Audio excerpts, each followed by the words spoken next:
Sur le front, la Russie avance ses pions face à l'Ukraine. Moscou affirme avoir repris la localité de Soudja dans la région russe de Koursk, occupée depuis des mois par Kiev.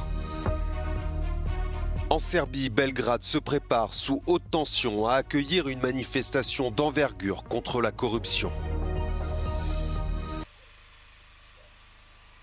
Réduite à l'état de champ de ruines, la ville russe de Soudja est désormais aux mains des troupes de Moscou. C'est ce qu'affirme la Russie après avoir mené une intense campagne aérienne sur la ville. Si Kiev n'a pas encore confirmé sa perte, l'état-major ukrainien indique qu'il manœuvre ses troupes vers des positions plus avantageuses. Soudja, environ 5000 habitants avant la guerre, était la plus grande ville saisie par les forces ukrainiennes au terme de leur offensive lancée en territoire russe en août dernier. Après des mois de gel du front, la Russie y mène désormais une contre-offensive. Au cours de la semaine écoulée, le Kremlin affirme y avoir repris près de 30 localités occupées par les troupes ukrainiennes. À Soudja, près de 200 civils ont été évacués de leurs habitations et mis à l'abri, a fait savoir Moscou. Viktor Orban persiste et signe. La Hongrie ne tolérera pas l'adhésion de l'Ukraine à l'Union européenne.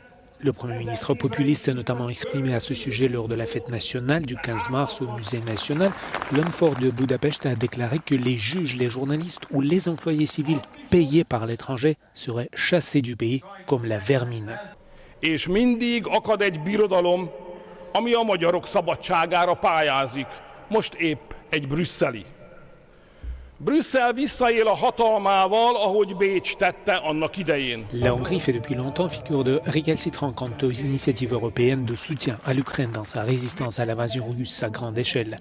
Viktor Orban utilise régulièrement la menace de veto pour obtenir des concessions de Bruxelles. Ses partisans acquis à sa cause n'hésitent pas à répéter les théories de conspiration d'inspiration russe. Mindenkivel szóba áll, meg ővele is szóba állnak mindenki.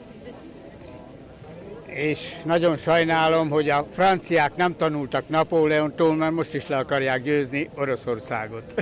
Se présentant comme le parti de la paix, le gouvernement hongrois a demandé à l'UE de s'abstenir de toute nouvelle initiative susceptible de compromettre les négociations lancées par Donald Trump. Répétition grandeur nature dans les rues de Belgrade à la veille du jour J. Ce vendredi, des dizaines de milliers de personnes se sont rassemblées dans la capitale serbe avant l'une des plus grandes manifestations des dernières décennies, prévue ce samedi. Une nouvelle étape dans la mobilisation anticorruption qui agite le pays depuis l'accident de la gare de Novi Sad. En novembre dernier, l'effondrement d'un auvent en béton tout juste rénové provoquait la mort de 15 personnes. Un mouvement de protestation pacifique contre la corruption naissait alors, poussant à la démission le Premier ministre, l'ancien maire de Novi Sad. Après des mois de manifestations, le gouvernement accuse désormais les protestataires d'être payés par des agences étrangères, de préparer des actions violentes, voire une révolution. Alors que beaucoup craignent que le gouvernement n'opte pour une stratégie de la tension, les étudiants multiplient les appels à manifester dans le calme.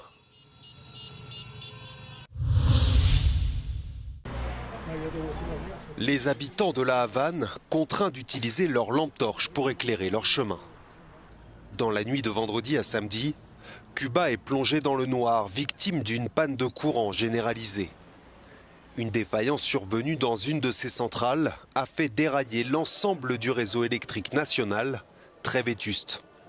Les près de 10 millions d'habitants de l'île subissent une troisième panne généralisée en moins de 6 mois et des coupures d'approvisionnement quasi quotidiennes.